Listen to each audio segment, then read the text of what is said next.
Bienvenidos and welcome a Cositas Mommy Never Told Me, a podcast that dives deep into the Latin cultural norms that have long haunted the feminine genre. Montate and buckle up porque it's going to be a roller coaster ride. Nos fuimos! There it is. You see it? Okay. Everybody, welcome. Oh my goodness. I am so excited today because we have one of my classmates from back in the day. Hi, guys. Yeah. His name is Dr. Noel Casiano. And we used to go, well, he's younger than me. I was an upperclassman, but I remember him very, very well. And before we got on this actual recording, I was like, you're an actual like doctor adult now. Like, oh my God. How are you, Noel? And y'all know Rocio. Rocio, what's up, baby? What's up? Oh my God, Diana! Oh my God. What? I almost forgot to tell you. I have an additional little situation for the podcast. I'm so excited. Wait till you hear it. Continue. Okay. Okay, Noel, say hi to the people. Oh my God. Thank you for having me on. I am so excited. I've been watching the episodes for a while now. Even way back, Diana, when you were on your own doing your Apple. Yes. Shout out to those of Diana. Listeners, yes. So I'm excited to be with you both and with all your listeners and watchers and all that stuff. That's awesome. Tell us a little bit about yourself. Like before we go into like the nitty gritty, when all of us went to Hartford High, so this is sort of kind of like a Hartford High reunion, right? Yep. You can't rock the pub. Say what? You can't rock the pub. Say what? But also, it's such a small world that he also knows Jessica's sister, Jessica, and her mom, who is a legend. And she's watching, and she's a legend. Like, I've always told her, I've always gassed her up, and she was like, pues mija, ya tú sabes. Your mom is so dope. When I did my book launch for Just a Kid from Park Street, she came to Hip Stop on Park Street just to say what's up. That's how much I love her. She is. Shout out to Ilya Castro, a legend, the best. A legend in her own right. But go ahead. No, sorry.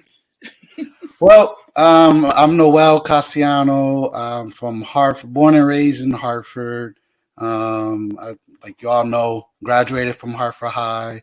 But I like to just say I'm just a kid from Park Street, man. I just love where I grew up and the people that I've met in my life. Some have been role models in my life. Some have inspired me, and some others I was like, yeah, I don't want to be like you, right? So the whole spectrum, right? But the fact that, I'm just grateful. I'm grateful for the journey that I've had in life to where I am at today. It's amazing. It's an amazing story. All right, so we're going to tap into that. Yes. What is it that you do? Because I know you're a doctor, right? So there's a whole bunch of different. So today's episode is more about like the taboo of therapy in the Latino community, right? Mm-hmm. So what is it that you do? Because I know there's therapists for family. I know there's therapists for like just people that want to go single. There's relationship couples therapy. What is it that you do? What do you specialize in? Well, my master's degree is in marriage and family therapy, right? So I graduated from CCSU, from Central Connecticut State University, in their marriage and family therapy program. So I'm a licensed marriage and family therapist with the state of Connecticut. But then when I was finishing my MFT, I really wanted to just dive in a little bit deeper and really have a deeper understanding of how this thing up here, how the brain works. Because coming from a Latino community, I understood that people were kind of leery about therapy, especially, they're like, yo no estoy loco, yo no soy loca, right? And this whole thing about, I don't want to go to therapy because people think that I'm crazy. I'm not crazy. So all that did was just prolong these intergenerational effects of trauma, right? So what I wanted to do is I want to understand not only how does the brain and the body works, but also to be an educator in my community so that people could understand the true power of therapy And it's not just about, we want to get medications in you all the time. So I really wanted to understand, okay, so are medications beneficial? In what situations they are beneficial? And just be able to help my community understand the differences between those two things. So immediately when I finished my MFT in May, in August, I started my doctorate degree in clinical psychology. And my focus was on neuroscience. So the neurobiology of how the brain and the body are interconnected. So how we feel up here affects how we feel in our body. 100%. And how our body feels also affects the way we think and the way we feel emotionally. And they're not two separate things, so we have to understand that we have to treat both aspects, our mind, our body, our emotions, and even for those that are spiritual, even kind of think about those spiritual kind of components of who we are. So that then, because people talk about holistic healing, but if you're only dealing with what's up here, but not how you feel here, and not only spiritual components as well, man, we are lost, and we don't get the progress, or we don't get the results that we're looking for. So I went in there. Noel, I hate to interrupt you, but just in more layman's terms, when you say the mind, the body, all interconnecting, are you also, because I know you're a big runner, so are you highlighting the importance of taking care of your physical from a literal activeness perspective, how important that is as you're working on the mind and the endorphins and how they all are interconnected, just so that our listeners can understand the importance of that connection that you just mentioned? Yeah. So again, from this kind of basic way of looking at it, right? So our mind has what we call neurotransmitters, right? And those neurotransmitters allow us to feel psychologically well or not well. So we have like dopamine, serotonin, right? All those neurotransmitters that are chemicals in our minds, right? Then we have hormones, right? That are we know about those, honey. You know about those, right? Remember when you were 12, 13 years old and the hormones were kind of going all over the place? Noel, 12, 13? Remember when you were 43 yesterday? Hello. That's what I'm about to say. The older you get to, them hormones. Them hormones be like, hey, what's up? I'm back. It's crazy. So you have yesterday, I'm over here like shotgun, and today I'm like, it's so beautiful. So our neurotransmitters and our hormones have to be in balance, and sometimes they don't work the same way, right? Sometimes we're okay here, and in our bodies we don't feel. So we have to take care of both aspects. So yes, nutrition, physical kind of exercises are important. But not only that, there's this book called The Body Keeps the Score. And it's by Dr. Bessel van der Kolk. In that book, he talks about how when we are struggling with like trauma and depression and anxiety, our body holds that energy, and it physically begins to break our organs and our body down, right? And we could talk a little bit about that more. We need to make sure we highlight and note that. We'll make sure we highlight and note that book for sure. Yeah. And so there are physical consequences when psychologically we don't feel well. And also the other way around, when psychologically we're not feeling well, there are physical consequences. So this neurobiology kind of component was something that I really wanted to understand. And man, when, after 5 years, right? That doctorate is a minute. Yeah, it's 3 years of coursework. Then I had to do a year internship at Riverview Hospital in Middletown. It's a psychiatric hospital for children. And then my dissertation research and writing and publication, which was the 5th year. But I got it done. But most importantly is when I graduated, I was like, okay, now is what I have to do. Now when the real work starts, to go out and start educating my community and my family about the importance of taking care of your mind, your body, and your spirit. I wanted to have you on because that is, you're not only preaching it, right? I also follow you and I see what you do. You're out in the community, you're making sure that you're part, not just saying it, right? That you're a part of it. You're running with this running group. You're in church and you have that big community there too. You know what I'm saying? So it must be amazing to just have you as an asset, right? Where people are like leaning over, like, yo, I had this problem, whatever, with my family. Give me that 1-800 free therapy real quick. Wait, I got your phone number, so to chavate. No, but what? So after all these years of, when you introduced yourself, I almost stopped you because I was like, you forgot to say doctor. So I'm glad that you said doctor. All right, because if I ever see you, I'm gonna be like, this is my friend doctor, right? Because you just said you have to do all that work. Not only that work, but now you're doing the work after. A lot of people say, me tengo el doctor, and then they're in the office and chichín, se olvidan de la comunidad, right? But you're doing what you're saying that you're doing, which I appreciate and I thank you for, right?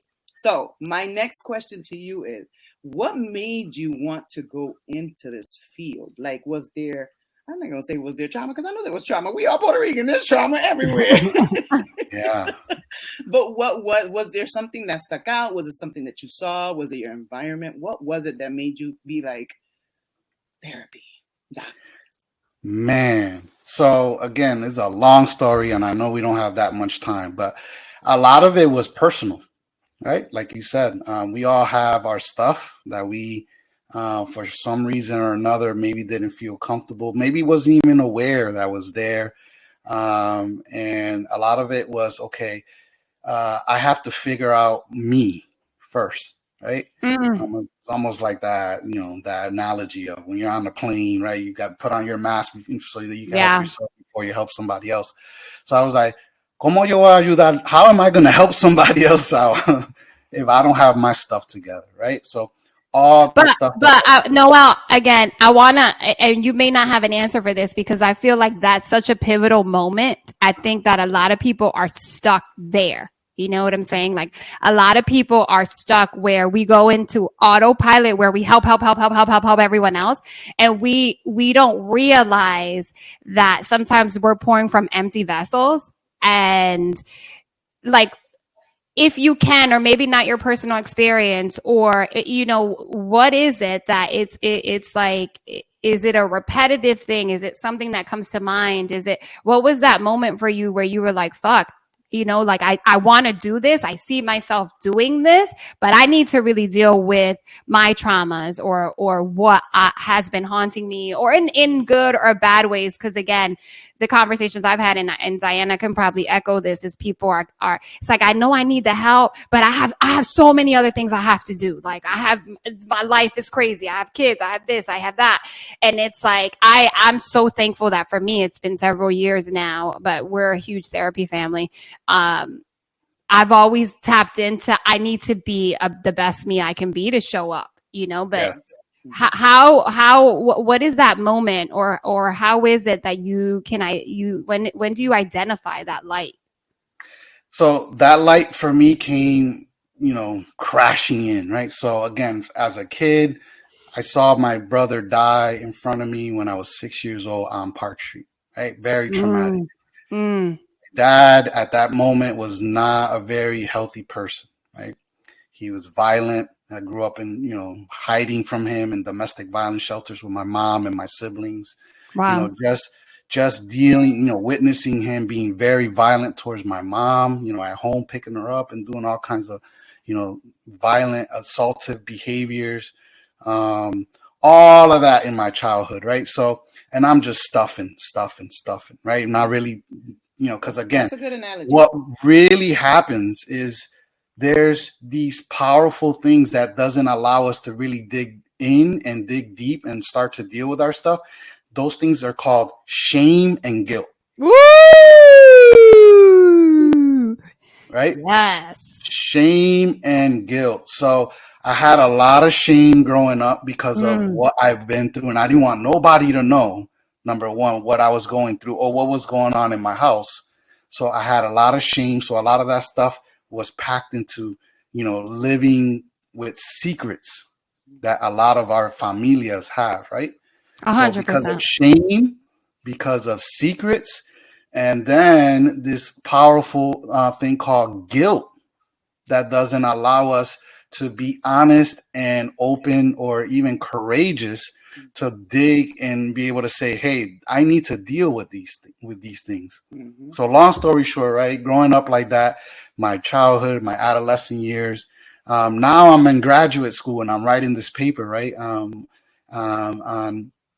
my developmental stages, my personal developmental stages. And when I get to the part where I'm writing the paper about how I witnessed all the trauma with my brother passing away and all that, I couldn't even breathe. I became so emotional. And I remember, right, I was upstairs in my bedroom, typing, and my wife was downstairs watching TV. I don't know what happened, but the next thing I know, I couldn't breathe. I got up. I was trying to gather myself, and I stumbled down the stairs and fell into the living room where my wife was. And she was like, "¿Qué te pasa, mijo?" And that's when I knew I got to do something with all this stuff. So, but when I really think about it, that was a panic attack. 100%. Right? It was a panic attack. Because now you're showing it to everybody. You're writing it blacking out, right? Yeah, I couldn't breathe. My heart was racing. Blood pressure went up. And when your blood pressure goes up, you can't breathe and anxiety is overwhelming, you collapse. Right? But what's crazy to me is that this moment happened to you when you were already in your collegiate space, when you were already thinking, this is what I want to do, So it was almost like imposter syndrome meets, fuck, I haven't really dealt with this, which that's an amazing awakening. Now it was going to be read. Now people were going to see it. And at that level, right, that could be published. You know what I'm saying? So in the back of the mind, you're like, oh crap, my secret, my guilt, my shame is going to be, which is amazing to me, right? And I learned it early because I too, anxiety was off the chain, and everybody's like, pero a ti no te pasa nada, ¿qué te pasa? Cálmate. I can't breathe, bruh. I physically need to go to the hospital because I think my heart's gonna stop. Like, if you see my records, like I went to the hospital so many times, 18 to 21, it was out of control. I went to my doctor so many times. My mother's like, "Pero qué te pasa?" Anxiety, B. You had it. You didn't talk to me about it. You still have it. You still have it. You still have it. Right now, you have it. Let's not talk about that. That you think you didn't go through menopause. That's something totally different.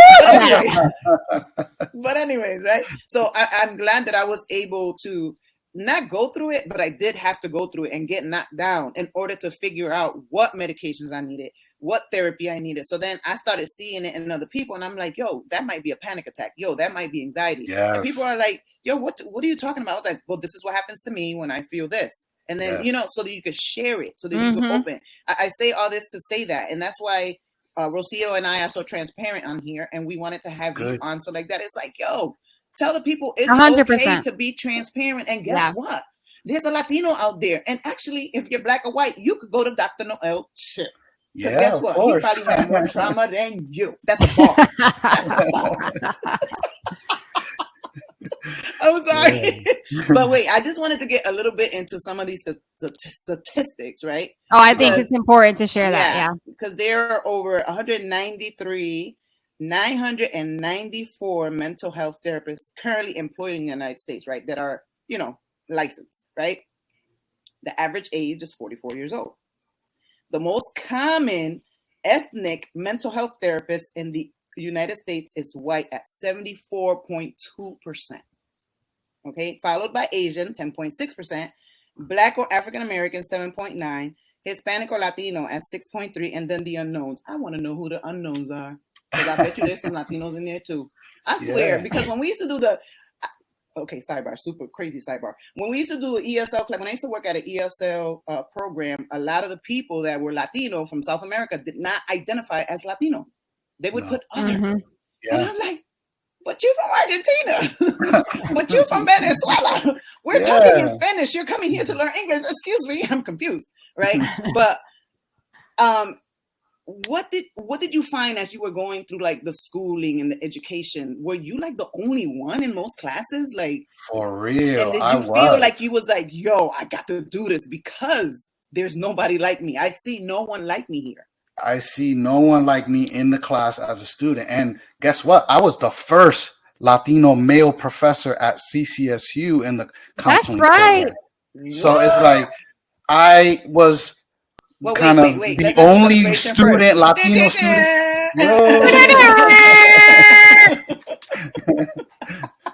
So we still got a long ways to go because I'm like the only Latino psychologist professor at 100%. University of And by the Hartford. way, that's in so many fields. University of Hartford is like, I look around and I'm like, where my people's at, right? But no, so not we there. gotta do better. We gotta do better. But in it's so true. many fields, in my field too. I've always said that it's like I do a lot of brand building, negotiation, and like and it's like I look around and I'm always dealing with white men, always. Yeah. But that's the thing, right? Until we get, as a people, as a community, as a race, whatever, until we start dealing with and knowing that this is something that we need to do, people are not going to be like, oh, I want to be a therapist, right? Because if they keep hearing, ay, no, esta pa gente loca, do you want to deal with crazy people? Probably not, right? Yeah. So if you're hearing that, you're not going to want to go into a field to help people that are supposedly crazy. Right. Yeah. So 3 myths I wanted to throw at you, and then you tell me. Right. So 3 myths that the Latino community talk about, sign of weaknesses and being labeled crazy. You said that like 4 times. Denial of trauma or wearing trauma as a badge of pride. Because God forbid, if you ain't have no trauma, you ain't grow up in the hood if you ain't see somebody get shot. Honey. Or if you didn't almost get shot yourself. Or get stabbed. Or smell like, it's crazy to me that I know what like a pool of blood smells like. That's still lit, like whenever, and then to feel that it was normal. Like I saw it so many times that I stepped over it. Like, okay, we went to the West Indian Club, not the West Indian Club. It was in the North, and I forgot the name, but it was a Caribbean type club.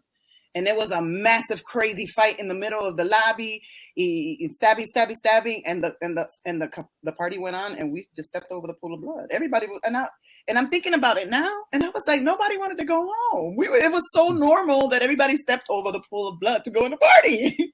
But those are things that, based on your surroundings, you normalize. But those are traumas. Those are normalized traumas that it's like.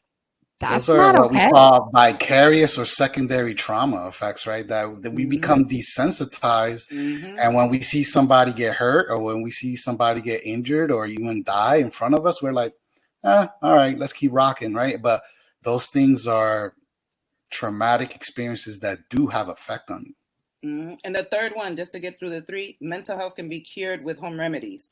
Hispanics often seek natural remedies as spirituality or santeria.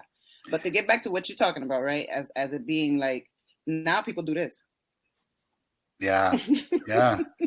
Capturing the trauma instead of helping the person that's going through it. Like, you know what really did it for me? I was in Atlanta. This is how trauma works, because you remember where you're at, right? Like 9/11, you know what you were everything. Doing, right? Yes. I remember I was in Atlanta at a conference, and I was in my hotel room, and I turned on my phone, and there is this video of Junior. Remember Junior from New York? Oh my God. I lived in New York at the time. It was luto for months. It was like I cried like I knew that little boy. The eyes. The last picture of his eyes when he looks like all of our little boys. I get chills. But continue. Sorry.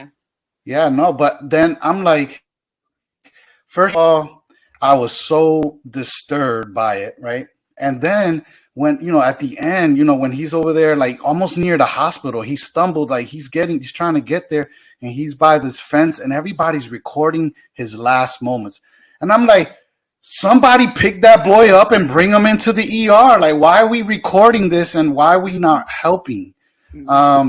And that's, again, when we live in an urban kind of traumatic state, we take out our phones and we record things rather than stepping in and trying to help. Do you think that comes, because you said the word urban, do you think that comes from a hidden or innate fear of, if I help, something's going to happen to me? Yeah. It was like that whole snitches get stitches kind of street mentality, which is really sad, because we got a lot of young, I wouldn't just say young men, but young people out here in the streets trying to show that there's somebody to a bunch of nobodies, right? So 100%.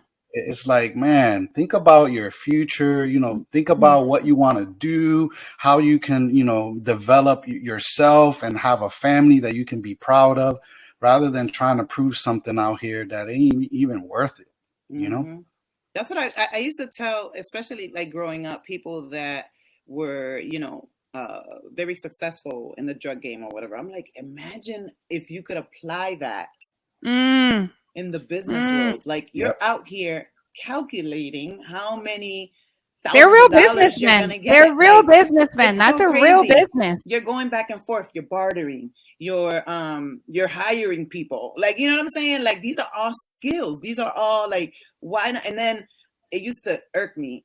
And I used to get into arguments with people. They used to be like, Diana, shut up. Oh, you always think you're better than everybody. I'm not going to work for the white man. I was like, well, in essence, you are, because you're going to go to court and you're going to pay a white lawyer that's going to probably pay the court system to bail you out, which is probably going to be a white bail bondsman. Like, what are you talking about? You know what I'm saying? So anyways, I don't even know how the heck we got there. But what are some of your role models? Like growing up, like I want to get a sense of, because I got to tell you, like, all the stuff that you said, like, I didn't know that you went through that. Like, you look like a normal, right? But we all, because if you've been hearing, my father used to fucking smoke weed, so maybe I'm a little kooky because I got that secondhand situation going. No, but who were some of your role models? And I know you talked about Ilya, but like, maybe, I love your shirt, by the way. Look at that. I need that. Do you have That's some? the cover of his book. That's the cover of his book. I know, but you selling it? My mom has that shirt. My mom has that shirt. I ain't for partial, but I'll wear it. I'm from the north. I should put shirts like, I'm from the north. No, but who were some of your role models? Because I know that for me, like, later in life, Maria Sanchez was. Ooh, right? Yes. In Hartford, right? She used to sell penny candies, and that's how I saw her as a little girl. But then once growing up, just the information and the resource, and make sure you finish school, and make sure you do this, and make sure you speak to this person in Quirk Middle. Oh, where you going to Hartford High? Make sure you speak to this person. Like, she was such a big impact in my life, and I didn't know it until I was an adult.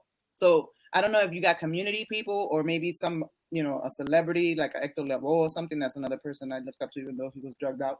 But yeah, some of you. We got to help you get some sober mentors, man. What do you think? Maria Sanchez was sober. I think. Let me not spread any rumors. He's frozen. Okay, he's back. Go. Was I frozen? I'm sorry. So, mentors for me. Well, growing up, my first mentor in my life was my grandfather. Right, my grandfather, Don Pablo, was everything to me. Again, I didn't have healthy male role models in my life, so he was like my, role model. As a young child, adolescent, I saw him working hard. He was like, the rock of the family. Remember going over on Sundays. He's the one cooking. He's the one making sure that everybody's, doing okay. He was tough. He was firm, right? But yet he had this lovable, playful side to him that I really appreciated. So to me, he was like my childhood kind of hero. The book that I wrote, The Fatherhood Crisis, which talks about of the impacts of growing up without a father in your life. I dedicated it to him because he was my father, kind of my role model or the father figure in my life. But from there, I had so many. So again, Maria Sanchez was one, but also I remember that this name, Mr. Cruz from Hartford High. Oh Come my on. God! No, continue. I'm dating myself, huh? That's no. Mr. Cruz was there when I was there too. Oh, okay. Mr. I just want to make sure. The one that held onto a bumper car, remember? What? The bumper of a car got dragged the Vietnamese gang that we had at Hartford High, And he was trying to break up a fight, holding on to cars and doing all kinds of always trying to break up a fight. Yeah. But Mr. Cruz, again, he believed in me when I didn't even believe in myself, right? I'm roaming the halls at Hartford High. I really was struggling because of all the stuff that as a kid that a lot of people didn't know I was struggling with. I couldn't really focus on school when, I'm thinking about, is my mom going to be alive when I get home? Am I going to make it home? So stuff like that. So how can you be present in class and learn from our awesome teachers? Because we had some awesome teachers. It's just, I was dealing with my own stuff. So Mr. Cruz, again, believed in me, and just like he asked me, what do I want to do? I said, I want to go to college, but I didn't have the grades. I was really, really kind of struggling academically. And he said, we set up this kind of one-on-one relationship where, I would check in with him every single day, just to make sure that, number one, I was in school, right? Right. And that part. Showing up matters. Right. Showing up is half the battle, right? That's it. So just being, he was checking up on me. He was making sure I was doing my work. He, connected me with a college prep program, Career Beginnings. I don't know if you remember that. Yes. And then off from there, to me, he was kind of that pivotal person in my life when I needed that guidance of, okay, I don't know what I want to do. I don't want to do like what year was that at Hartford High, you think? 93. Shh. No. Was it your sophomore year? Huh? Sophomore, junior? For me, it was like that junior, senior year, right? Okay, so it was like, even though you felt like you were running out of time, it was enough time. Because Diana shared, she had a very similar pivotal moment in high school where Mr. DiLoretto was the one that like put her. Shout out to all of our teachers and educators out there who are like still amazing and loving what they do. Like teachers, educators get a bad rap when really they're with our kids more than we are. So shout out to those making a difference for real. Those teachers, like my 6th grade teacher, Miss Daniels, and Mr. Lautrec. Mr. Lautrec. We dedicated a whole 15 minutes to Mr. Lautrec. Oh my God. But probably not because of the same things you remember about him. Yeah, it's different. Yeah. It was different. Yeah, I'm pretty sure. I got to go back and listen to that episode. No, we were talking about how it was my first time when I was like, oh my God, a white guy is cute. That was the first time to me. That's this week's episode where we're like, it wasn't, I wish I would have understood and known that white men can be very attractive because we didn't have exposure. Our school was minimally diverse, but we didn't have exposure to that. And then it was through our teachers and then Mr. Lautrec was like a great example. To be truthful, a lot of the white men that I saw were in these, professional roles like police officer or a person coming knocking at your door and everybody's looking through the blinds like mira quién es ese, no abre la puerta, tiene un suit. Exactly. You know what I'm saying? So everybody that it wasn't like we had white until I went to camp this camp, I forgot the name of it, but it was a ghetto camp through Clay Hill. And then we saw some white, but that was during high school too, where I started seeing like a little bit more white people and stuff like that. But what would you say is the number one thing that you deal with when you are meeting or going through therapy? Like, what is it now versus what it used to be? Like, you lived through some shit, right? Because I know, like, I could give you an example of like when we used to go to high school. I thought high school was like, I thought it was cool. Like, I didn't think people were like that disrespectful. There were some few bad apples or whatever. But now I went to Hartford High for something. Oof. Yo, it's crazy. Like, it's crazy. So crazy. Some of our very good friends are like principals, and he's such the one specifically such a quality educator, and he's just so frustrated with the adults. So it's also the other teachers and the parents, and and as a result, the kids are like, he's like, Rocio, it's crazy. You can't educate anymore. You're so focused on disciplinary actions and like dealing with social media and like TikTok challenges and like things that it just baffling like Diana said, like, you know, we obviously dealt when I was growing up too. I'm a little younger than you guys, but it was like Latin Kings and Solidos and all that. But it was almost like back then there was such a respect for the school. Like they never, it was never at school. It was like, you at school, you good. Like all they wanted was for you to go to school. Now everything happens out here.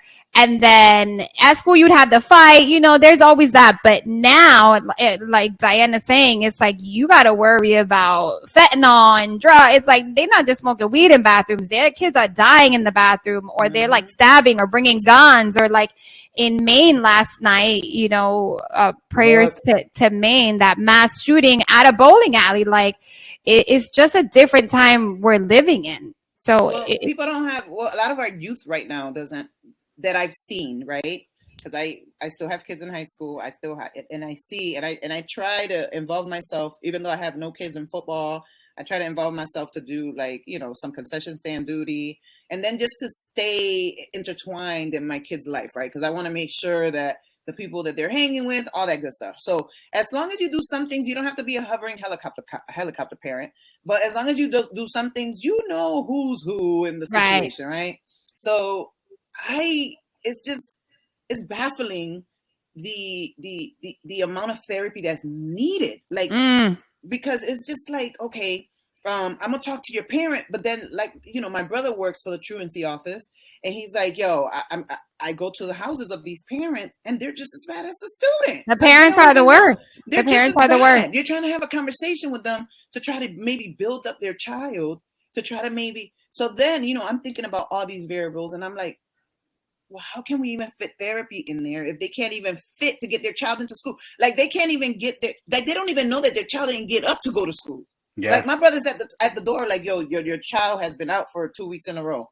And they're like, for real? And they go open the door and the child's in the room. Like, how do you not know your child didn't get up to go to school? Mm-hmm. Like something as simple as that, right? So, and I was saying all that to say that, you know, I went into Heart High and all this craziness is happening. So you have more of the security guard engagement instead of, you know, the child being engaged enrichment, in the classroom, right? But then the teachers are so afraid. So then the teachers need therapy, right? Because I even spoke to a couple of teachers that left Hartford schools because they're like, I'm sick and tired of them not calling me my last name. They're just calling me Miss. They're not even trying. They're just like Miss, right? They're threatening my life and my family's life, right? They're pushing me out the way. They're throwing stuff at me. They're, you know, and I'm like, it was never like that when we were coming up. So you know what it is?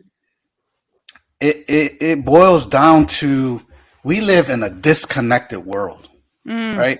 Remember when we grew up, it was all about our relationships with our friends, hanging out, you know, going, you know, I have cousins that are not even blood related, right? But they my cousin. Yeah. Right? Because you create those relationships and those bonds. And, you know, I have tias and abuelas that are, again, not blood related, but they, you know, there's this respect, there's this connection, and there's a relationship. What we are dealing with now is this lack of connection, this lack of relationship. So now we have a bunch of, you know, young people that lack empathy, right? Because they don't have relationship with people. They don't have that understanding that, you know, you respect your elders, there's authority figures, and that you should be able to kind of, you know, build, you know, loving, trusting, empathetic relationships. We don't have, we're struggling with that right now because everybody's on their cell phone. Everybody's playing, you know, Xbox, and, you know, this social disconnection now doesn't allow for that ability to sit down and have a conversation with a young person, because to you, they ain't nothing. You know, they're like, you're nothing to me, because they haven't built that relationship, because maybe they don't want to, or they're struggling with many other things. You know, trauma is a real thing as well. But this lack of social emotional understanding and health, right, to be able to really develop, okay, the ability to recognize when I am sad, when I am happy, when I need help, you know, to be able to verbalize and communicate that. We have a lot of young people nowadays that struggle with that. They're struggling with all kinds of stuff, but they don't know how to communicate that. They don't know who to go to, or they're just, again, shame and guilt, and they want to keep everything to themselves. And this lack of social connection is something that is really, really problematic. And you see it in families as well. Families don't even, they don't even sit down and talk with one another or have dinners like we used to. And everybody's in their own room, kind of eating in their own, and then you don't even know what your son or what your daughter is up to because, you haven't taken that opportunity to just build those bonds and relationships. So social emotional kind of disconnection and relational disconnection, and young people just probably not understanding the most important aspect of life, which is relationships with one another and family.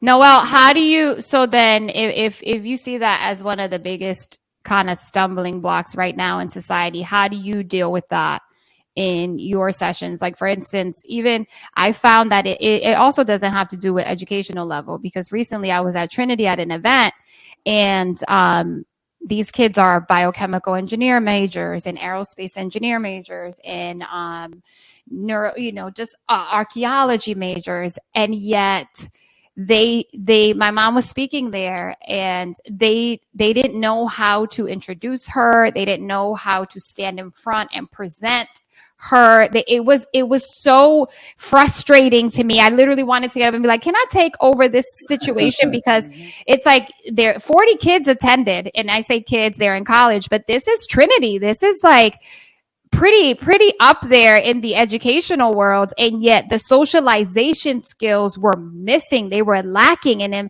in my heart, for real, I was like, damn, I feel bad for these kids because they don't know how to have a conversation, yet alone you're not even on a stage. You're literally in front of a group of 40 people, and you don't even know that there should be a proper introduction to this woman, this legend that you invited to come here.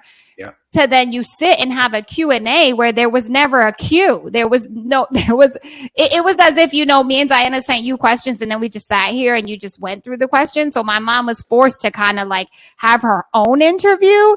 And all I could see, which you just confirmed for me, I was like, damn, is it the phones? Is it the lack of sitting and learning how to have a conversation? So when you're in your sessions and when, obviously I think you deal with marital counseling, as you said, and family therapy, but as someone in your profession, what is it that you suggest, or you could tell our listeners, or us too, who are raising children? Diana's kids are grown, but my daughter's 4. It's like, I try to go out of my way to have dinner with her, even though she eats earlier than me. I try to go out of my way to have her around our family where we socialize. We don't watch TV. We play games. We do other things, or with our friends, or going to events. I'm very big on experiential things with her. But it's like, I'm very consciously in the space of like, I see it and I saw it, and I want to catch it before it becomes something with her. So what would you tell our listeners if they feel that, or they see this struggle about this like lack of socialization or the ability to build community?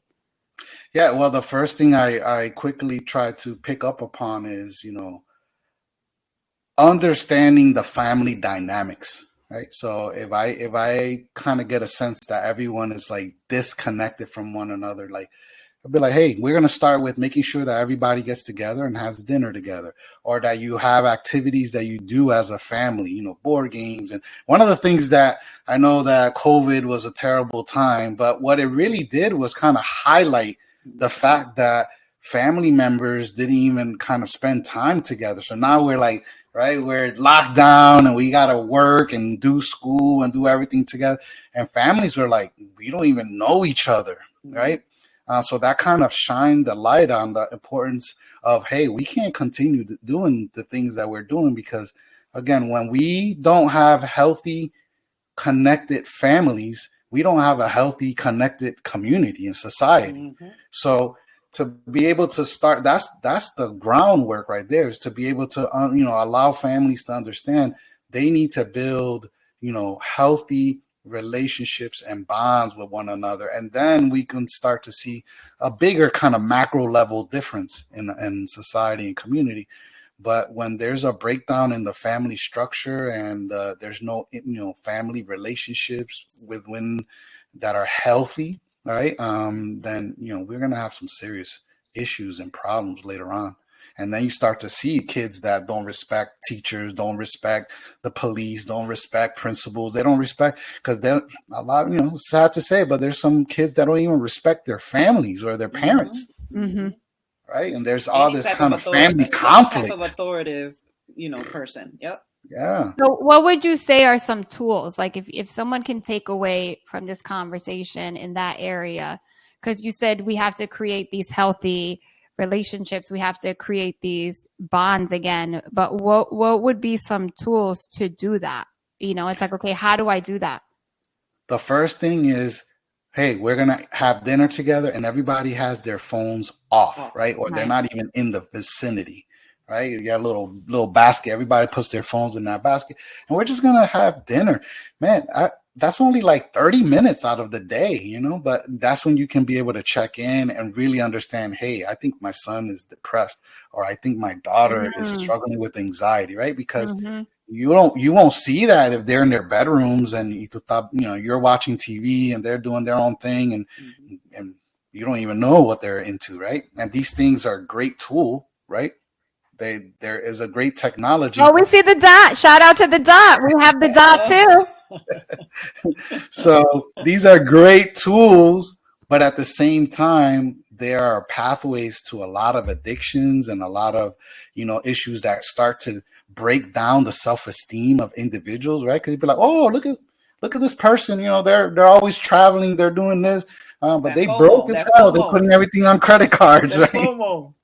Yeah, I was about to say that. People now have a disadvantage when it comes to that, because everybody, and we know people personally that put this amazing life on Instagram and they're doing all these fabulous things and lights and camera, and then in the real life it's like, what's going on? Like, hello.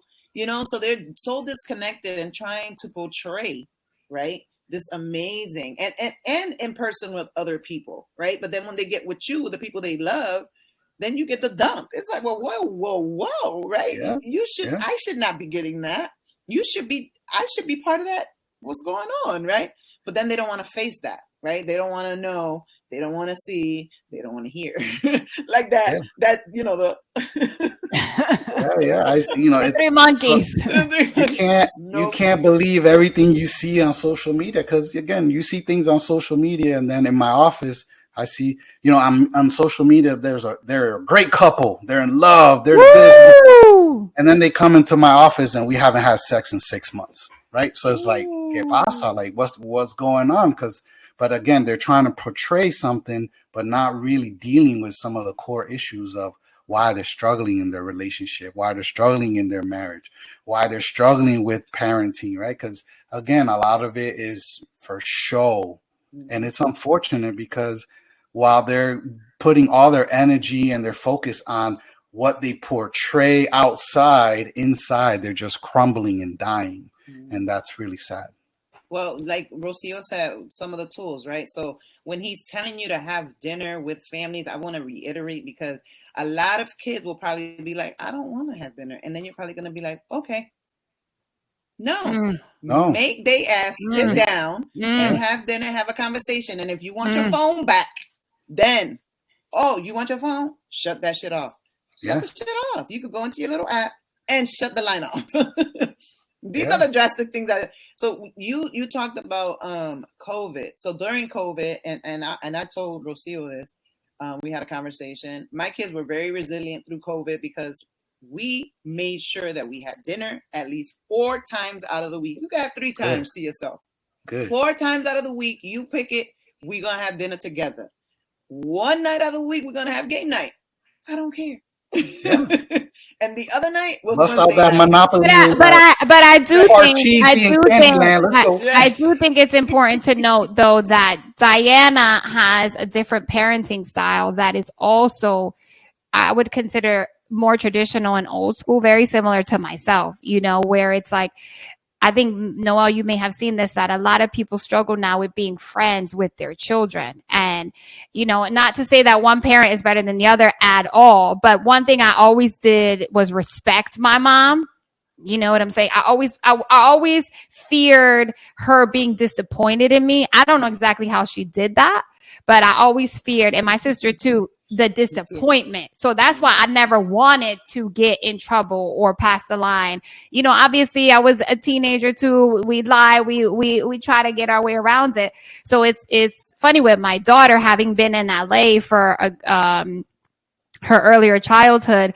It's a very LA mindset where people are very friendly with and these are toddlers, very friendly with their kids. And I used to hear often, this is a very affluent crowd of people, for lack of a better word. And it's like, I had 3 parents at different times be like, how do you do it with Sophie? Like, what is it that you're doing with Sophie? And at first I'd be like, those kids grabbed my ass, like, yes, cuffed it. At the park. A 4-year-old. And his mother was traumatized because I'm brown and she white. But keep going, Rocio.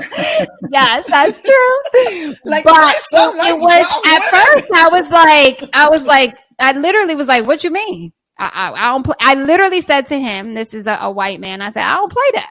Mm-hmm. And he goes, and that's why I asked you about the tools, because it's things that we take for granted, things that we innately already know in different situations. And he goes, well, what does you don't play that mean? And I said, Sophie understands that I'm her mother first. At this age, she was 3 at the time. At this age, I have conversations with her where she knows I'm your mother first. Mm-hmm. I'm your friend second. You will respect me. And, from small, I've spoken to her like that. And I just feel like that's been lost, because what I saw specifically in LA, and not to segregate, because I'm here now in a suburb, semi-bi-coastal, and I see it too. So it's like, it's just a very different way of raising kids to feel like they're your friends or your equal or your peer, where that to me leads to the thought where I respect how you feel, but that doesn't mean you get to disrespect our space. You get what I'm saying? Like for me, it's like, I tell her, I respect your feelings. I acknowledge your feelings. Even at this little age, we unpack them semi, but then I kind of snap it into like, this is not what we're doing. This is not what we're doing. But what I see is a lot of abuse from kids to parents because they know they could do it. And it's baffling to me. So I say that to say, Diana says it from a parent who's like, this is what we're doing. But we know in our circle 2 parents who have no control over their kids. Mm-hmm. And because to me, it's simply like, take away the phone. Yeah. Right. Say this is what we're doing. Right. Say you're getting up at 7 a.m. Like, you're not sleeping until 3 on a Saturday, because that's not what we do in this house. And when a kid slammed the door in my house, I took the door off the hinges. Yeah. I took the door off the hinges and would walk by and be like, "What's up? Naked. What's going on? Naked. You need privacy. You want your door back? You gonna slam it again?" And this was a while back, but I took that shit right off the hinges and brought it to the basement. You got to be dressed sometimes. So program alert. I don't know if you have that effect on your program alert. We'll do it. For those parents that want to be their kid's friend, they don't want you as a friend. There it is. They need you as a parent. The doctor said it. So kids have their friends. They don't want mom, dad to be their friend. So you can be friendly, like, you were talking about, Rocio. You could be friendly with your kids. But my son knows, right? He's 24. My son knows that I love him, that I'm his, I could be a friend to him. But at the end of the day, I'm dad, right? And that level of respect has always been there. My son is awesome. He's a good kid. But he understands there's this, you can't cross that line, right? Mm-hmm. And again, I'm going to talk to you many times as your dad, right? We can be friendly, but I'm not your friend. I'm your father, right? He has his friends, and I respect that, right? So when parents get caught up in this, like, oh no, I want to be my daughter's friend, I want to be her BFF or whatever. No. You got to understand that kids nowadays, they need security, they need structure, and they need boundaries, because when kids have that, they thrive because they feel loved and secure. So that's why we have this disconnect, and we have kids disrespecting their parents, because now you're like, oh, you can't slam that door on, in the house, but they were like, oh, you're my boy, you're my friend, you're not my dad. Right. So then you lose that level of authority that you need, right? And we call this in psychology structural family therapy, where you have, there's a hierarchy in the family. In order to maintain a healthy family, there needs to be a healthy hierarchy, right? Where the parents are here, the kids are here. And sometimes what I see is mom is here, dad is here, and the kid is up here, right? And there's this kind of, unorganized, and I don't like using this word, but dysfunctional kind of family process happening, because there's this hierarchy that is not healthy. That's not the way families are designed to be. So if you have parents here and kids here, there's no level of like respect and authority when you have to say, no, you are going to school. No, you can't disrespect your teacher. No, you got to bring up these grades, right? Because like, oh, I thought we were cool, we were going to hang out. Or no. Number one. So again, parents who want to be their friends' kids, they don't want you as their kid. They need you as a parent. Noel, do you think that it's ever too late to try to take on a role like that? So what would you tell someone or a listener who potentially has teenagers already, who feels like at this point I'm at a loss? Like at this point, what do I do? Because kids are spoiled, or what has happened a lot from the friend parent. Right. Or like what has happened a lot because of our traumas, we overcompensate in raising our children, and we give or buy, sometimes personally struggling financially, or, not sharing the fact that, for the next 3 months, we need to buckle down because money ain't what it used to be, because I'm trying to give what I never had, whether that's with stuff. Instead of with my time, I know how to give it with stuff. So again, and not that this is a miracle session, but like, how does someone who hasn't dealt with their traumas and their baggage and their issues, or who's in the space of bettering themselves right now as a person, kind of step in and in parallel be like, you know what, fuck, I've been doing this parenting shit all wrong. Like, and now my daughter, my son is out of control. I don't know if they're struggling here or there. It's like COVID came and it fucked them up. And now they go from being this great kid to someone who could potentially be dealing with something, but I have lost control, and then I'm also struggling with, maybe I'm not the best person either. Like I have a lot of fucked up issues too, but now I'm fucked up. I lost control, but I know that I need to reel it back in. So there's this, scientific reality when we look at brains and the brain study and the neuroscience aspect of how the brain works. Is called neuroplasticity, right? Neuroplasticity says that we can heal our brains from trauma, from addictions, from all kinds of stuff that maybe happened to us or we did to ourselves. Our brains can heal itself, but it takes time, and it's very different depending on the type of injury that happened, the type of trauma that we kind of suffered. So the brain can heal itself, and it can reorganize and readapt. Same thing when you think about neuroplasticity, how the brain can bounce back.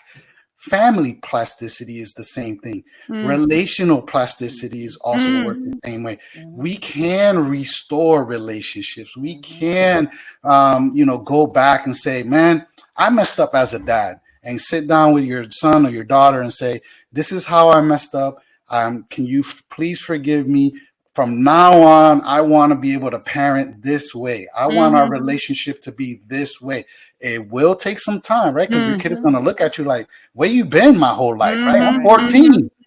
So you got to be patient. You can't expect for your kid just to turn it around like that. And that's sometimes that what we deal with, like in family counseling. Like, you got to be patient for this, I'm working with a dad right now that he's been absent from his daughter's life, and she's going to be 13. And now he's trying to make that connection. And, his daughter lives in another state, and he's trying to make that connection.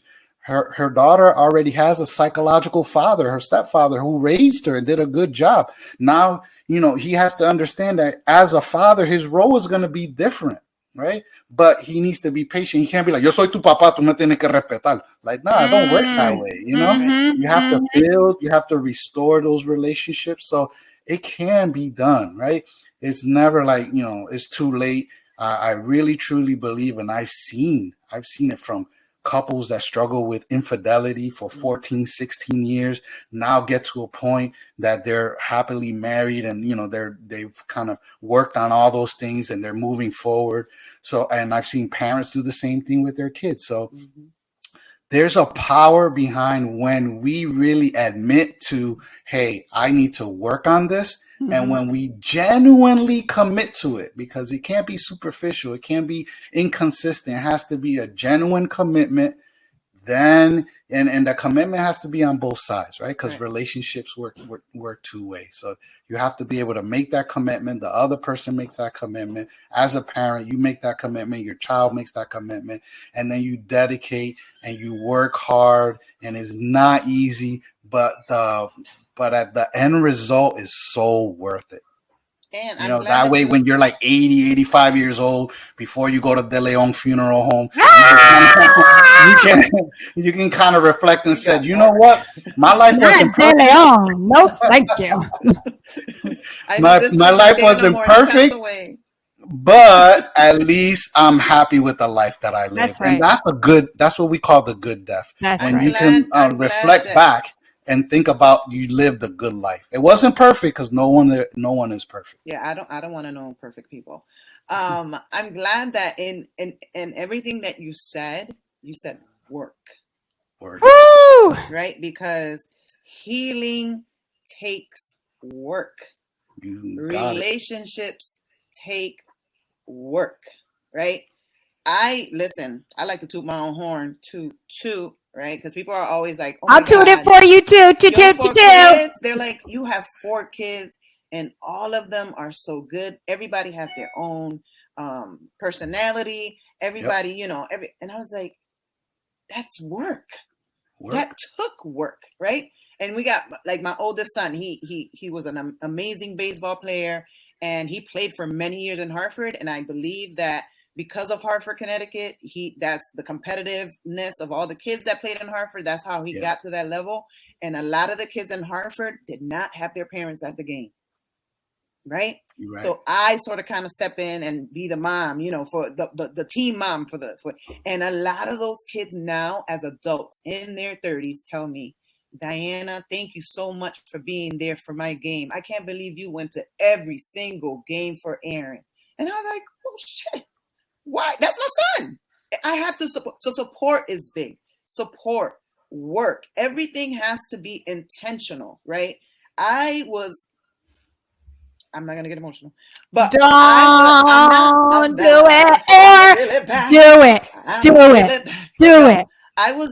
We were all somewhere. It was a group of friends. We were all somewhere. And one of my friend's sons wanted to leave. She's younger than me. And she's like, oh, wait a fucking minute. You're not going to fucking tell me what to do, whatever, which had him come back at her like, we've been out all day. Da, da, da, da. I'm like, right? So he's upset. He's like 12 years old. He goes inside. He's upset. He's crying. I see him through the window. She's out there smoking, drinking, whatever. That's fine, right? I put it to the side like, you just embarrassed the crap out of your son in front of his friends and your friends. And she's like, whatever. I was like, whatever. She's smoking, she's drinking. I go inside. I said, ¿Qué pasó, papi? Why you want to leave? You want me to bring you home? He starts talking to me that he got something important for the next day. He wants to go to sleep. He's tired. He's been out all day, blah, blah, blah, blah, blah. And, just brought it down. I wish my mom talked to me like this. was the last thing he said. I said, wow, hold on. Brought her ass inside, sat her ass down, and I said, what did you just tell me? I wish that I don't, and broke down. And I said, bruh, you can't talk to your son like that in front of people, because that just shows other people that they could talk to him like that. You should not be opening the door, window, or anything like that to your relationship like that in front of anybody. If your son wants to talk to you about something, he's telling you come inside for like the 15th time, and you don't go inside, right? So now y'all both upset. Y'all go in front of. It's frustrating, right? And now this kid is dealing with so much trauma, so much crap. And I keep telling both of them, I'm like, you guys are having so many issues of infidelity, so many issues. Everybody know your business. Y'all going on Facebook and telling everybody y'all stuff, right? And I posted something the other day. Don't be mad at me because I'm on the 3rd season of y'all bullshit. Y'all posting it. Yeah.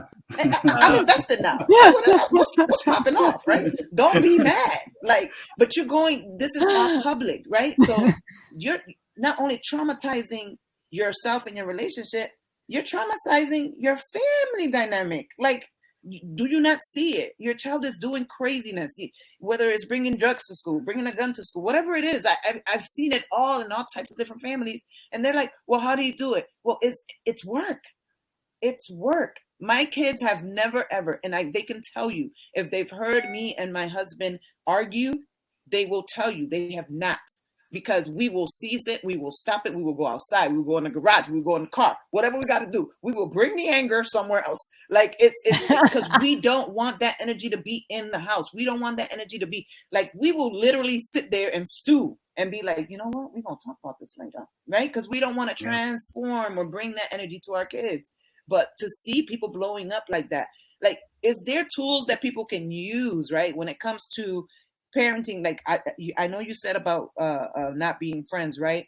But is there something, because I know the work, it takes work, the support, making sure that you're intertwined somehow in your kids' lives. Like, you can't just be like, I'm gonna drop you off, whatever. Like, go to the PTO meeting, like go to the student parent meeting, go to all these things, go to their events. You're gonna find out like what's going on with them real quick. You know what I'm saying? You have to be involved. Is there something else that like Rocio was saying, when someone's already like that lost feeling, right?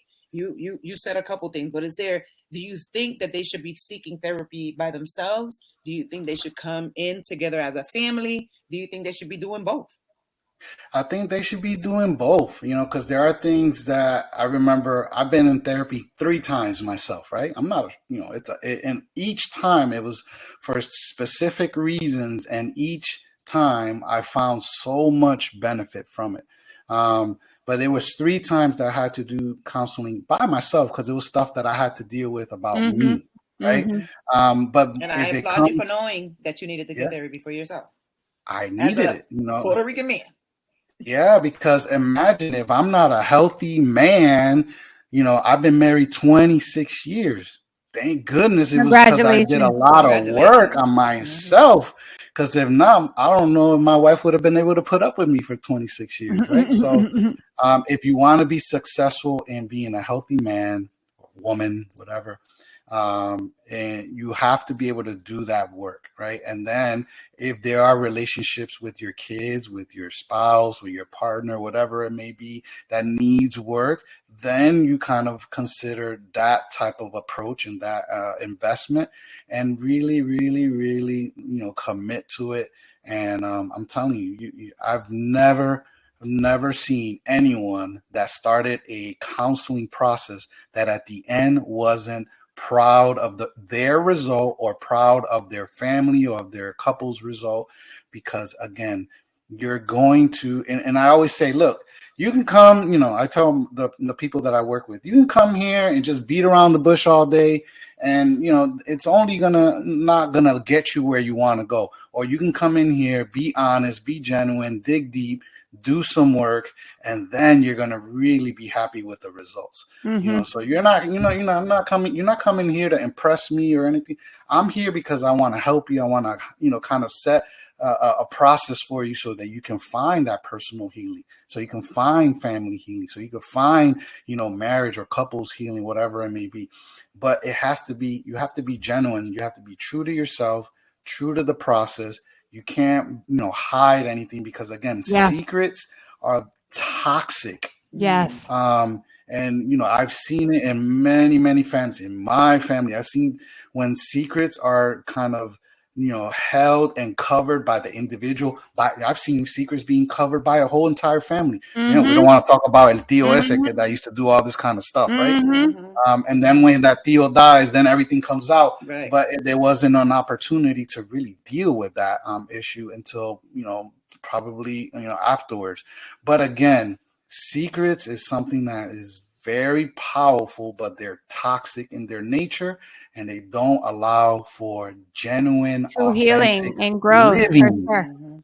Yeah, it's funny because for me personally, my dad has paranoid schizophrenia, and I remember for years growing up, it was not, and it's funny because my mom is such an accomplished person and like a public figure and all this stuff, but it wasn't until my early 20s where I took a time off of work to really dedicate time to figuring out like a diagnosis of my dad. It was always like el loco or se habla solo, or I think for me was when I had like an aha moment of like I remember I used to hold my dad's hands, but more to protect him and not to protect me. I was like 6 years old and I got like this flashback. And I remember he would take me to the arcade, and I found in that moment that I was holding his hand so that he won't like say like motherfucker or like say random things to people because of the schizophrenia. Because at that age, we knew my dad was different. Like we would catch him like yelling at himself in the basement. My parents got divorced when I was younger, but in another toxic way, he was always around. He was a roommate for a little while, or he was in his car in our yard for a little while, or he was never far because my mom still feels the need to be a caretaker regardless of the situation, but I say all that to say when we tried to do therapy together as a family, and thank God we had a good therapist, the first thing they said is to do family therapy with someone who is struggling with a mental illness while they are not doing their own therapy is essentially a waste of time, because you're trying to have it. You basically this person is going to start feeling like a target because everything is coming or stemming, or you think is stemming from their illness when they still haven't come to the reality that they're struggling with something, So I love that you said people have to come on their own and then you have to come as a unit, because I strongly feel like if you're not working on yourself or working on being the best version of yourself, what you bring to a group or your family is unauthentic and isn't the most quality of healing or truth that you could be providing if you really do want to have like an aha moment or an awakening or a new beginning or a restart of sorts. But I do, before we wrap, I know the holidays are coming, and when this airs, it's going to be the week before Thanksgiving. And I know I have personally struggled, not necessarily with seasonal depression, but with these pressures behind holidays and these euphoric feelings that you're expecting, and then the letdown after you don't have that feeling. For me, I've always lived in another state, far from my family. This is the first year that I'll be close in a long time, probably 27 years. So I've struggled with like, this is my family with my husband and my daughter, but missing my family. And then I've struggled with coming and participating in it being like, no crescendo to the moment, or like I feel like the holidays, I think for some people are amazing.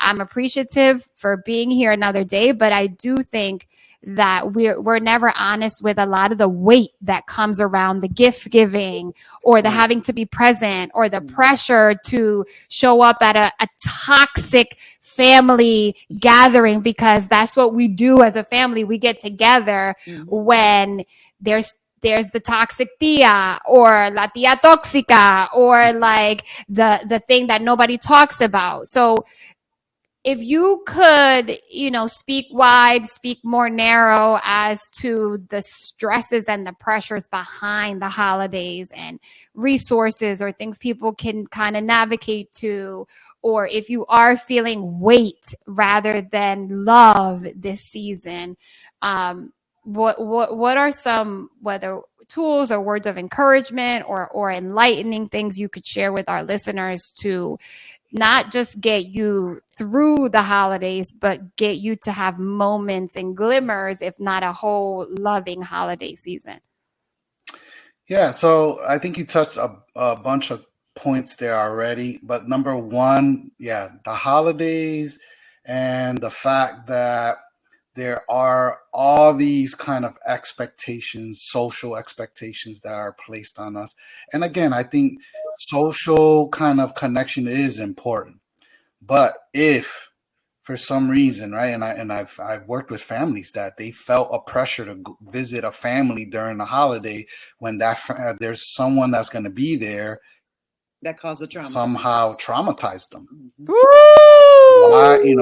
Why put yourself through that, right? You have to protect yourself. You have to protect your emotional and psychological health. So if you know someone that's going to be at an event, at a gathering, that has hurt you, and you should protect yourself from them. You don't have to feel the pressure of, showing up just because your mom or your dad or your grandparents are expecting you to. You have to be able to guard and protect yourself because you're going to show up in a hurt way. And a lot of times we can get re-triggered, re-traumatized, and then for a 3-hour dinner, and then you got to deal with that for three weeks or 3 months afterwards.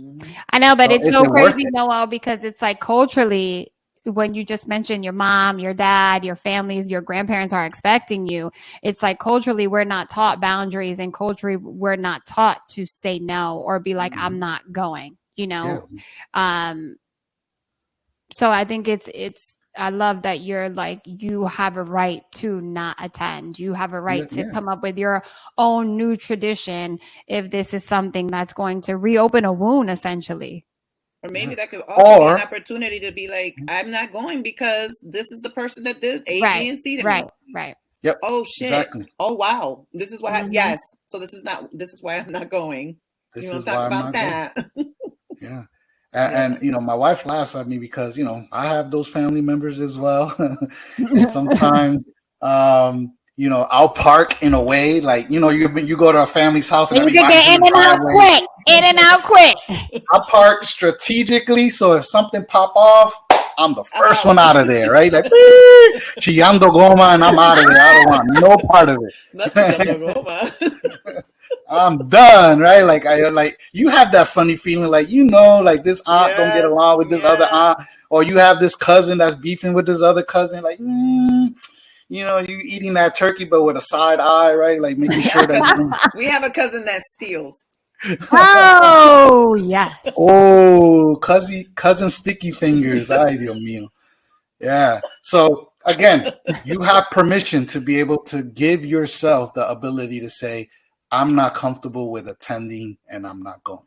Right? And then, but how do you then deal with the FOMO felt? Because now it's almost like a sense of re-traumatization, because it's like, this person did this to me, but it's so fucked up that they get to participate, and now I have to create my own space on a holiday that is about family. You get what I'm saying? It's like so many layers to something. So it's almost like it's that feeling of continuing to have to be the person who's always doing the work. Like, why the fuck do I have to always be the one doing the work?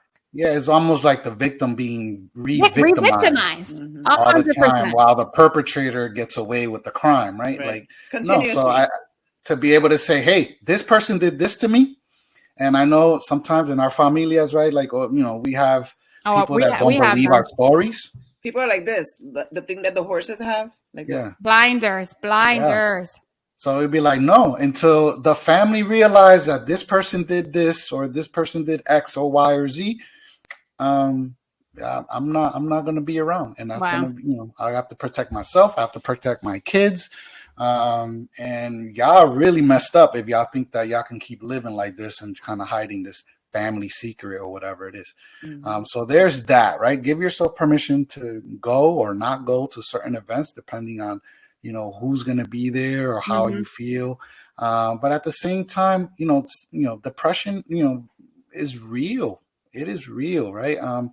And the way I like to think about is when we are stuck in the past with things that happened to us in the past and we're living there still, that is what we call depression. And then when we worry about things in the future that may or may not happen, and we're constantly, kind of being hyper focused about things that coulda, woulda, shoulda, couldn't happen, that's anxiety. So to be able to find the balance of, hey, Noel, you are fucking tapping into so many, like, if I had a little buzzer right here, like, brah, brah, because it's crazy because it's so nuts, because even I deal with a lot of, like, big clients or whatever that people find at times find to be not human people, but it's the same worry and anxieties that millionaires, that famous people, that regular, and I hate that word regular, that we deal with, that people deal with, that people try to, like, compartmentalize and be like, oh my God, if I was rich, I wouldn't feel this way. Yeah. If I was famous, I wouldn't feel this way. If I just had a little more, if this, if that, if this. But when you talk about thinking about the past is depression and thinking about the future is anxiety, worrying about the future is anxiety, it's like I feel like 99.9% of this world is plagued by those two things in parallel at some point throughout the day. And then we're not living in the moment. Right? We're not living in the moment, and we're missing out on life, because life is a beautiful thing. Like, I want to be in the moment. I want to enjoy today with my wife, my son. I want to be able to enjoy today with my family, my friends. I want to be able to enjoy today. Yeah, we plan for the future. That's good. We should always have a plan for the future. But I can't be living in 2026 when it's still like, 2023. Who knows? You may not be in 2026. I will go crazy. I might not even be here tomorrow. That part. I'm glad I could be running with A6 Go in downtown Hartford and get hit by a truck in front of the. No, don't say that. Yo, tú estás bien dark. Man, Hartford, man, we got some crazy drivers in Hartford. I'm glad you said about living in the moment, because I did want it to go back to the parenting aspect and saying, if you do have more than one child, Rocio, she's lucky to have one. And, I know a lot of people that just have the one and they can focus and do that, right? But if you have multiple children, it's okay to do family things, right? But you have to make sure that you do things separately with them too. Yes. You have to make sure that you do things separately. I think that was one of the biggest you mean individually with each child, with them, right? Whatever they want. So important. Just because my oldest was amazing at baseball, right? So together as a family, a lot of our family trips, because we're not rich people, a lot of our family trips were to his baseball tournaments, which were in Virginia Beach or Florida or wherever it was. And a lot of the times the kids were like, well, I know we're going to the baseball tournament, but can we also go to Disney World? And that was what it was, right? And yeah, we could go to Disney World, we could do this, right?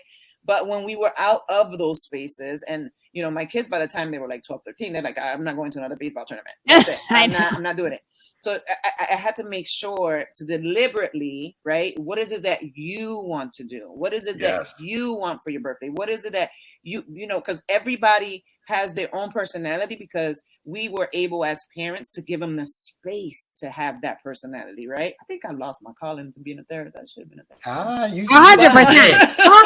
100%. Right. So I just wanted to say that. It's never too late, boo.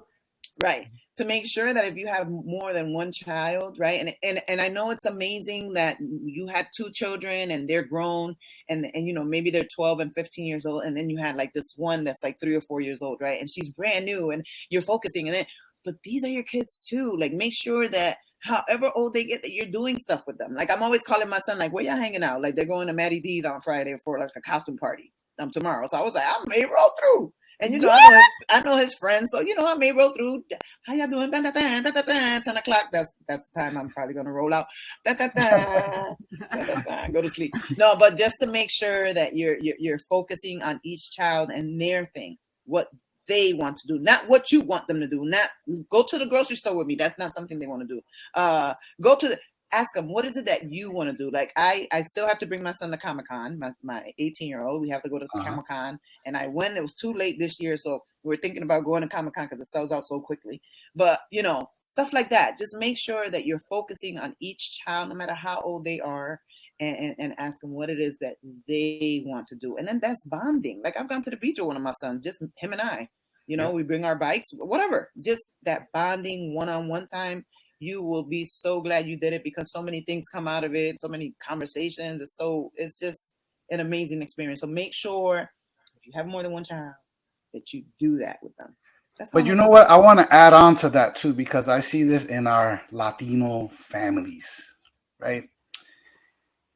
Blended families, right? So, or you met someone and they have kids with somebody else, and now all of a sudden you don't let them, or you get annoyed, or you get angry, or you punish them when they want to spend time with their other kids. Mm-hmm. Like, don't do that. Like, those kids need they need their mom as well. And for when I see, those kind of dynamics, met somebody and he has, a daughter or a son from another relationship, and now that becomes problematic, and you don't want them because maybe you have your own stuff, your own insecurities. Like, what are you doing over there? Why are you talking to that baby mama still? Like, no. Again, you gotta allow for those parent-child relationships to also continue to be built. So just because you are now in a relationship and maybe you have your own kids in this relationship, but if you have kids from another relationship, you shouldn't abandon them as well. You know what that shows me, and I've actually, because me, yo no tengo filtro. I have told people, like, if you don't have any feelings for that person, why are you stopping them from seeing your son? That's just another person that can watch your child. You know what I'm saying? That's another person. That's another resource for your child. Okay, so you're in a new relationship, so now there's 4 people that can help. Like, I don't understand.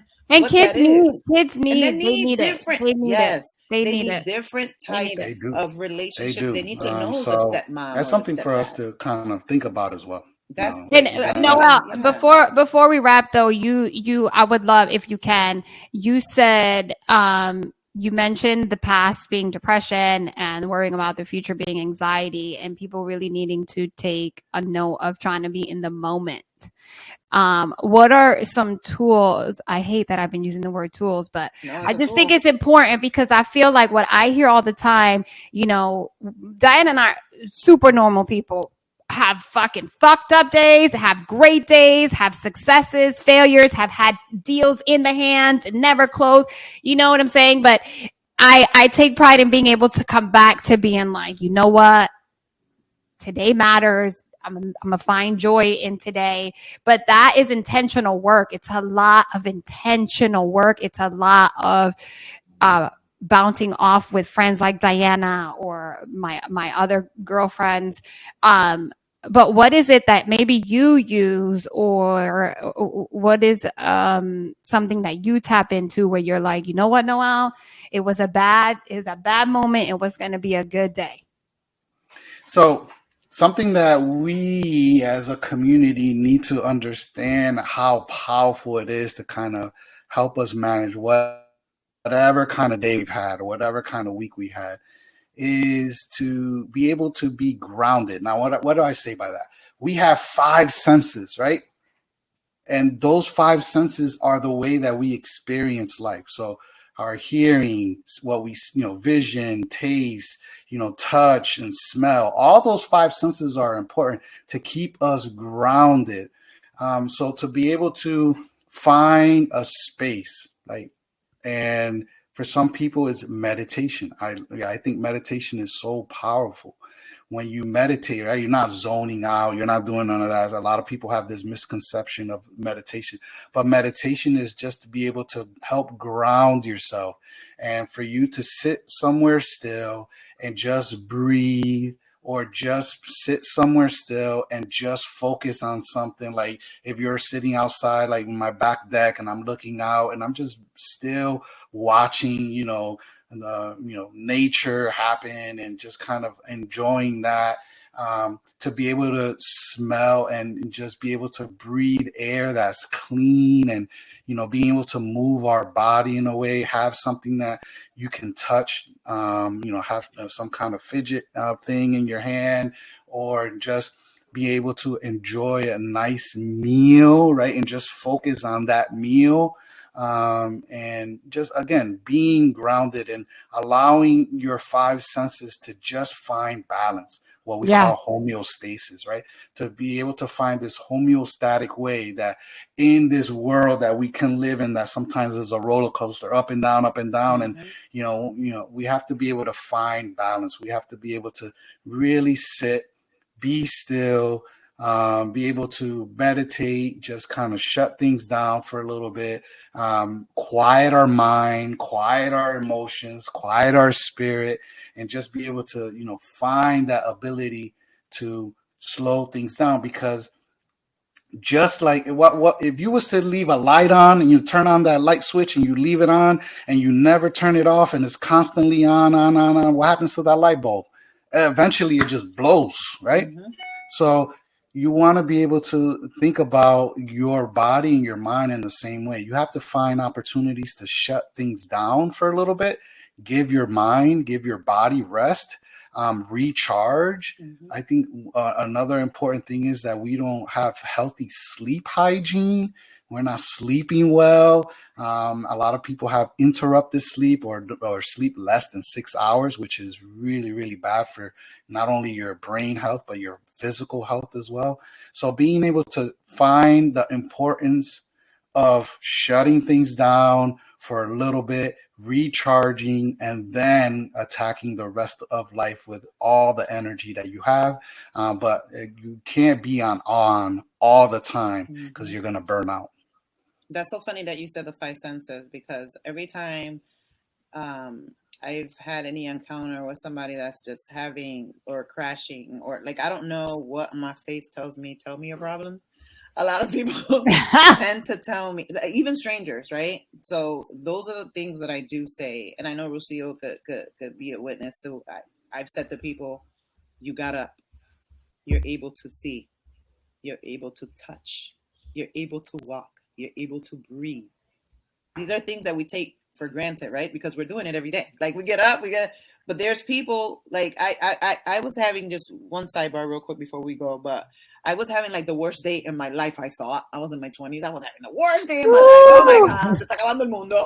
Se cae el cielo, right? And I'm on a shuttle, by the way, where I parked my car. I got in the shuttle to go to work. And while I'm on the shuttle, I'm having all these thoughts. And I know God said, look to the right. I looked to the right.